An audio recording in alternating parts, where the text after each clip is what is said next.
നമസ്കാരം പ്രിയപ്പെട്ട പ്രേക്ഷകർക്ക് കേരള ഗോൾഡ് റേറ്റിൻ്റെ പുതിയൊരു എപ്പിസോഡിലേക്ക് സ്വാഗതം. സ്വർണ്ണവില വീണ്ടും ഒരു പുതിയൊരു റെക്കോർഡ് തലത്തിലേക്ക് ഉയർന്നിരിക്കുകയാണ്.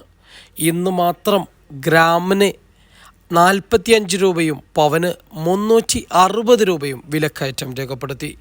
ശക്തമായ രീതിയിലുള്ള വിലക്കയറ്റം കഴിഞ്ഞ ഒരാഴ്ചയ്ക്ക് ഉള്ളിൽ തന്നെ ഉണ്ടാവുകയും അതിനുശേഷം നേരിയ തോതിലൊരു വിലയിടിവ് ഇന്നലെയും മിനിയാന്നുമൊക്കെ ഉണ്ടാവുകയും ചെയ്തിരുന്നു. എന്നാൽ ഇന്ന് മാർക്കറ്റ് ഓപ്പൺ ചെയ്തപ്പോൾ വീണ്ടും ഒരു കുതിച്ചുകയറ്റമാണ്. വീണ്ടും ഒരുപക്ഷെ 50,000 എന്ന ആ ഒരു സർവകാല റെക്കോർഡിലേക്ക് ഉയരുന്ന ഒരു സാഹചര്യത്തിലേക്കാണ് ഇപ്പോൾ പോയിക്കൊണ്ടിരിക്കുന്നത്. ഇന്നത്തെ മാർക്കറ്റ് ഓപ്പൺ ചെയ്യുമ്പോൾ ഇന്ന് 20/3/2024 ഗ്രാമിന് 6,080 എന്ന വിലയിലും പവന് 48,640 എന്ന വിലയിലുമാണ് വ്യാപാരം ആരംഭിച്ചിരിക്കുന്നത്. ഒരുപക്ഷെ വർഷാവസാനത്തോടു കൂടി 50,000 കടക്കുമെന്ന് പറഞ്ഞത് ഒരുപക്ഷെ വെറും മാസങ്ങൾക്കുള്ളിൽ തന്നെ 50,000 കടക്കുന്ന സ്ഥിതിഗതിയിലേക്കാണ് പോയിക്കൊണ്ടിരിക്കുന്നത്. സ്വർണം വിൽക്കാൻ കാത്തിരിക്കുന്നവർക്ക് ലോട്ടറി അടിച്ച പോലെയാണ്, വലിയ രീതിയിലുള്ള ലാഭമാണ് വരുന്നത്.